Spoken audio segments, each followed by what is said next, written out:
रीवा में कोल आदिवासी समाज ने अपनी लंबित मांगों को लेकर आवाज बुलंद कर दी है। मध्य प्रदेश कोल आदिवासी समाज सेवा संघ जिला रीवा के नेतृत्व में समाज के प्रतिनिधियों ने कलेक्ट्रेट पहुंचकर राष्ट्रपति, राज्यपाल और मध्य प्रदेश अनुसूचित जनजाति आयोग के नाम ज्ञापन सौंपा।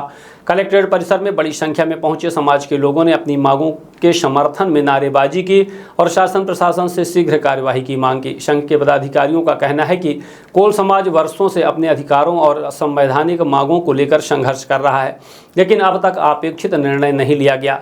ज्ञापन में प्रमुख रूप से कोल बाहुल्य 15 जिलों में 5वीं अनुसूची और पेशा एक्ट लागू करने तथा कोल समाज को विशेष पिछड़ी जनजाति का दर्जा देने की मांग उठाई गई। समाज के प्रतिनिधियों का कहना है कि इन मांगों के पूरा होने से आदिवासी क्षेत्रों के विकास और समाज के सामाजिक आर्थिक उत्थान को नई दिशा मिलेगी। संघ के पदाधिकारियों ने कहा कि यह केवल ज्ञापन नहीं बल्कि कोल समाज की वर्षों पुरानी पीड़ा और अधिकारों की मांग है। उन्होंने शासन से मांगों पर गंभीरता से विचार कर जल्द सकारात्मक निर्णय लेने की अपील की। ज्ञापन सौंपने के दौरान समाज के वरिष्ठ पदाधिकारी, युवा प्रकोष्ठ के सदस्य और बड़ी संख्या में सामान्य जन मौजूद रहे। वहीं संगठन ने स्पष्ट चेतावनी दी है कि यदि मांगों का समय रहते निराकरण नहीं हुआ तो आने वाले दिनों में आंदोलन को और तेज किया जाएगा।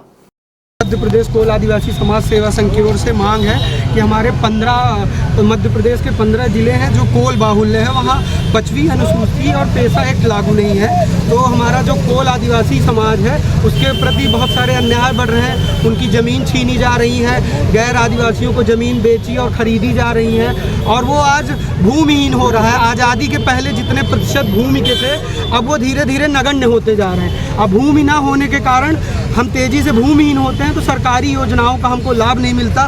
तो आज हम लोग मध्य प्रदेश कोल आदिवासी समाज सेवा संघ के बिरसा मुंडा जी के 126वें शहादत दिवस के अवसर पर हम लोगों ने उनके याद में, स्मृति में, जो मध्य प्रदेश के कोल आदिवासी बाहुल्य एरिया में अन्याय अत्याचार हो रहा है और उसकी सुरक्षा संरक्षण नहीं किया जा रहा है, उसके विषय में हम 3 मांगों को लेकर के महामहिम राष्ट्रपति महोदय भारत सरकार नई दिल्ली और महामहिम राज्यपाल महोदय मध्य प्रदेश शासन राजभवन भोपाल और अनुसूचित जनजाति आयोग के अध्यक्ष के नाम हम ये ज्ञापन 3 सूत्री मांगों का दे रहे हैं। मांग है कि पहला तो उनको विकास के नाम पर हटाया ना जाए। अगर देश का विकास बहुत आवश्यक है तो उनको वैसी ही जिस मूल्यवान जगह पर वो थे उसी मूल्यवान जगह और मुख्य धारा से लाकर उनको बाकायदा विस्थापित करें ताकि देश के विकास में भी बाधा उत्पन्न न हो।